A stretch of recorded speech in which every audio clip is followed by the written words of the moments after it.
श्री शिवाय नमस्तुभ्यं।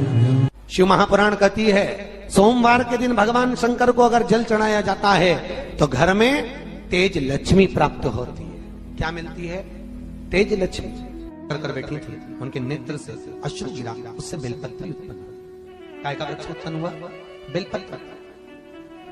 पूरी दुनिया में केवल एक बेलपत्र का वृक्ष कैसा होता है जिस वृक्ष के नीचे माता लक्ष्मी शाम के समय पर बुआरी लगाने के लिए जाती है, झाड़ू लगाने के लिए। बेलपत्री के पेड़ पर बेलपत्र का वृक्ष, जिसके यहां लक्ष्मी नहीं टिकती हो, पैसा घर में नहीं आता हो, बहुत चिंता लगी रहती हो, लक्ष्मी से जुड़ी हुई, व्यापार से जुड़ी हुई, पैसा आ ही नहीं दिया, बहुत मेहनत कर रहे हो। सोमवार की सोमवार 5 सोमवार बेलपत्री के पेड़ के नीचे एक घी का दिया लगाना चालू कर दीजिए। शाम के साथ थोड़ी सी मिट्टी बेलपत्री के पेड़ के नीचे की उठा कर लिया, घर के अंदर लाकर इतनी सी मिट्टी लाकर पटक दीजिए। 5 सोमवार करके देखो, छठे सोमवार पे करने की जरूरत नहीं पड़ेगी, व्यापार अपने आप बढ़ना चालू हो जाएगा। लक्ष्मी शाम के समय पर प्रतिदिन बेलपत्र के पेड़ के नीचे कुंवारी लगा। शंकर भगवान की प्रियता बेलपत्र, पहले भी कथा में कहा, फिर कहते हैं ये नरसिंह भगवान के द्वारा प्रकट हुआ। शिव जी का नाम शरंभेश्वर महादेव हो गया। शरंभेश्वर महादेव क्रोध को संयम रखने के लिए। शरंभेश्वर महादेव, जो व्यक्ति पथभ्रष्ट हो जाए, जैसे मदिरा के नशे में पड़ गया, कहीं जुए में पड़ गया, कहीं मांसाहार में पड़ गया, कहीं व्यसन में पड़ गया, कहीं गलत काम में अगर कोई जा रहा है, तो शरंभेश्वर महादेव के नाम से काली तिल भगवान शिव को समर्पित करी जाती है। महाराज काली तिल को वापस उठाकर ले आते हैं।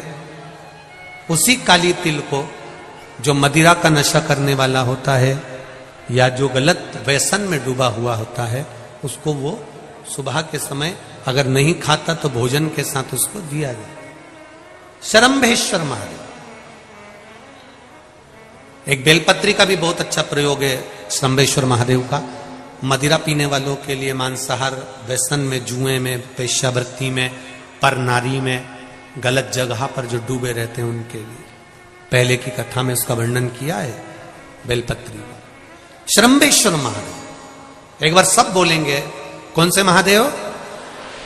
शरंभेश्वर महादेव।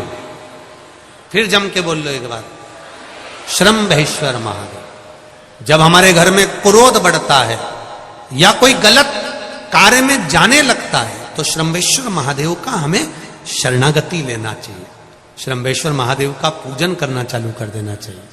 कई लोग कहते हैं महाराज जी ये शरंभेश्वर महादेव का मंदिर कहां मिलेगा, हम कहां पूजन करने जाए? कहीं नहीं जाना, तुम्हारे घर के पास में जो शंकर जी का मंदिर है वहीं जाओ, उसी देवालय में, उसी मंदिर में जाओ। शरंभेश्वर महादेव के नाम से जल चढ़ाना प्रारंभ करेंगे। वो जल जो गलत संगत में पड़ा हुआ है उसका आचमन कराना प्रारंभ करेंगे। अपने आप उसकी धीरे धीरे बुद्धि सुधरना प्रारंभ हो जाएगी। ऐसा शरंभेश्वर महादेव का है। जिस व्यक्ति के जीवन में धन, संपदा, वैभव, सत्ता, लक्ष्मी की थोड़ी भी कमी दिखती हो, उसको बेलपत्री के वृक्ष का पूजन चालू कर देना चाहिए। जाओ सोमवार के दिन बेलपत्र वृक्ष के नीचे जल चढ़ाकर, जल का सिंचन कर कर, उसी बेलपत्र के नीचे शाम के समय पर, संध्या काल में, प्रदोष काल में भगवान देवाधिदेव महादेव गौरी शंकर का स्मरण करो। बेलपत्र की जड़ की ओर, बेलपत्र की तना की ओर, बेलपत्र के वृक्ष की ओर तुम्हारा मुख हो। कोई आसन नहीं, कोई आसन नहीं, केवल बेलपत्र के वृक्ष की ओर तुम्हारा मुख हो।